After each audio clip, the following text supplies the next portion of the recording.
Hi students, welcome to our class on inorganic polymers, module 5 of inorganic chemistry 3. Then what are polymers? Polymers are high molecular weight compounds. They are formed by combining simple low molecular weight molecules. These low molecular weight simple compounds are known as monomers. That is, polymers are the high molecular weight compound formed by combining monomers, and they have entirely different properties than from the monomers. Then what are inorganic polymers?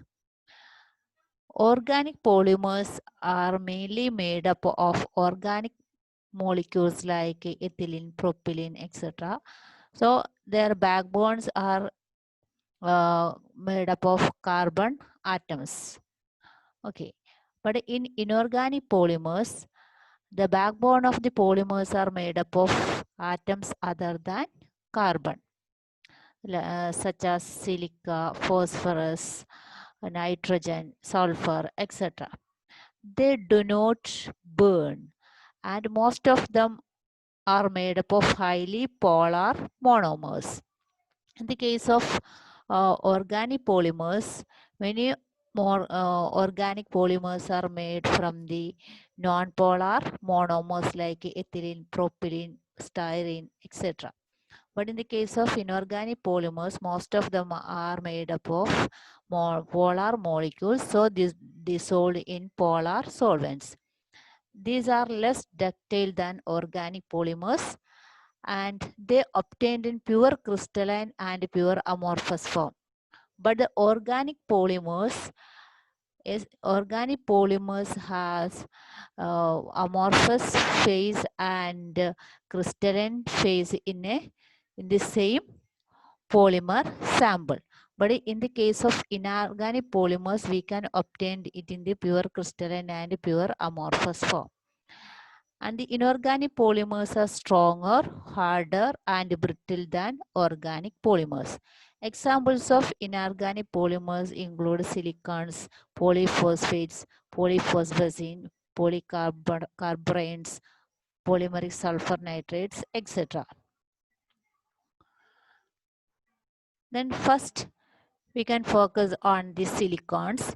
These are silicon containing polymers, that is, they are known as organosilicon polymers or polyorganosiloxane. Their backbone is made up of silicon oxygen linkages, and the silicon is bonded to two alkyl or aryl groups. These alkyl or aryl groups form the side chains. The repeating units or monomer units of silicons is R2SiO2. This is the general formula of silicon polymer. That is, it is made up of silicon oxygen linkages, and the silicon oxygen atom form the backbone, and the R alkyl or aryl group are form the side chains that is bonded to the silicon atom. This are maybe alkyl or aryl group. There are three structural variations of silicons are available, that is linear, in which the R2SiO units are linked together in a linear fashion and get a long molecules. Or they are cyclic silicons, that is in which 3 to 6 SiO bonds or units are linked together to form a cyclic structure. This is a trimer, this is a tetramer. And cross-linked silicons. Cross-linked silicons in which the silicon polymer chains are, individual silicon polymer chains are linked together to form a three-dimensional network structure. The preparation of silicon polymers. Silicon polymers are prepared from the silanol, that is the condensation of silanol. Silanol is prepared in situ, that is at the time of polymerization from dialkyl dichlorosilane R2SiCl2 plus OH2. That is, it is prepared by the hydrolysis of dialkyl dichlorosilane, and we can get silanol, that is SiR2OH twice. It is not H2O, this is HCl. Okay. This silanol, because of the presence of two OH groups on the same atom, this is unstable and it immediately undergo dehydration or condensation reaction by eliminating water molecule, and we can get silicon polymers. That is different. N number of silanol molecules are undergoing condensation reaction by eliminating water molecule, and we can get the polymer, silicon polymer. Okay, here the dialkyl dichlorosilane is prepared from the alkyl halide and silicon in the presence of copper powder at 573 Kelvin. Example, the dimethyl dichlorosilane is reactive with is undergo hydrolysis, and we can get the silanol, the corresponding silanol, and this silanol on condensation reaction we can get the silicon polymer, linear silicon polymer. It is this bonds indicates that the chain is extended. At the end of the chain, at the both end, there are free OH groups are available. It undergo further condensation reaction and the chain growth is continuous. The chain growth can be regulated by adding trialkyl monochlorosilane to the dialkyl dichlorosilane during hydrolysis. That is by adding a small amount of or required amount of this compound trialkyl derivative to this reactant, we can regulate or control the chain growth or length of the chain and thereby the molecular mass. Because this, due to the presence of these two OH groups at both and it can undergo further condensation reaction and it results in the increase in the chain length. So in order to regulate the chain length and the molecular mass, we can add this compound. When we add this compound, what happens? These molecules undergo condensation reaction with at the one end with the OH group and eliminate a water molecule and form this and form a SiCH3 thrice group at the end. And this in this molecule there is no OH group is available for further polymerization. So this leads to the termination of the reaction or propagation reaction or polymerization reaction. So thereby we can regulate the length or molecular weight of the polymer. If we add more amount, the polymer molecular length or the molecular weight of the polymer depends on the ratio of the CH3 thrice SiCl2 to C3 twice SiCl2. If greater the amount of this compound present in the mixture, the lower the molecular weight of the polymer. The controlled hydrolysis of the silane, the controlled hydrolysis of this compound, we can get the cyclic structures with 3 to 6 silicon atoms in the ring. Then hydrolysis of alkyl trichlorosilane gives cross-linked polymers.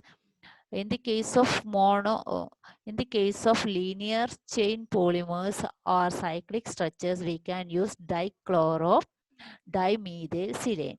But if in order to prepare the cross-linked polymers, we have to use methyl trichlorosilane, which on hydrolysis we can get silanol with 3 OH group. These 2 OH groups is used for the chain polymerization or to form the linear molecules, and this OH group is used to form bond with the second chain of the polymer. So this silanol with three OH groups undergo condensation reaction and form a three-dimensional network structure known as the cross-linked silicon. Then types of silicons. By regulating the chain growth during the polymerization reaction by adding trialkyl monochlorosilane, we can get different forms of silicons. There are silicon fluids, silicon elastomers, and silicon resin. Then silicon fluids. Silicon fluids are low molecular mass mixture of linear siloxanes and silicon cyclic tetramer.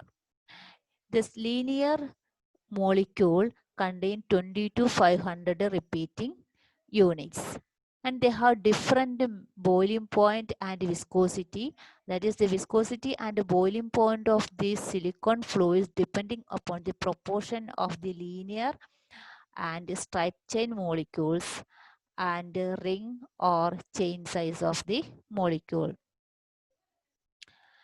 The boiling point and viscosity increases with the chain length, and low viscosity and forming, and we can get obtained a silicon fluid with low viscous liquid to viscous oil and grease. That is, by depending on the viscosity, we can get different kinds of silicon fluids, that is very low viscous liquid or viscous oil or highly viscous greases.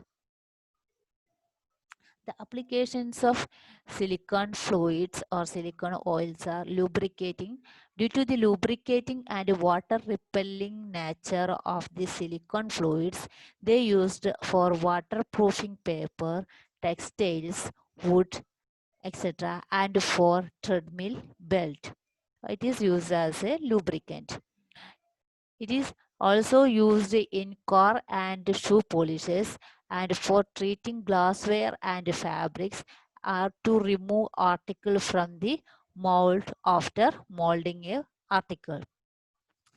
Due to the anti-foaming and non-toxic property of the silicon fluids, they added in cooking oil to prevent frothing while making chips like banana chips or potato chips, etc. Due to the anti-foaming property, they also used in the sewage disposal and textile or fabric dyeing.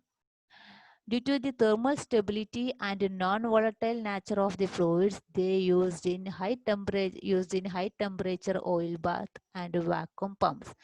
In normal bath for a reaction, for conducting a reaction, if you want temperature up to 100 degrees Celsius, we can use a water bath. But in the case of a reaction that need greater than temperature above 100 degrees Celsius or high temperature, we can use the silicone oil instead of water. Due to the insulating properties, the silicone greases used in electrical conductors, electric motors, high voltage transformers, etc. The next one is silicon rubber or silicon elastomers. They have high molecular weight polysiloxane. They have high molecular weight linear polysiloxane. They are obtained by mixing high molecular weight linear polysiloxane with filler like mica and cross-linking agents and other additives to obtain the desired properties. The cross-linking agents may be benzoyl peroxide, 2,4-dichlorobenzoyl peroxide, etc. The cross-linking agent is used to produce the linkage or bonding between the individual polymer molecules.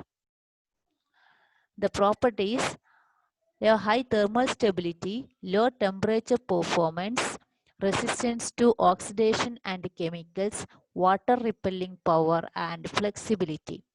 Applications: it is used in gaskets and seals, for wire and cable insulation, making heat-resistant containers and surgical devices.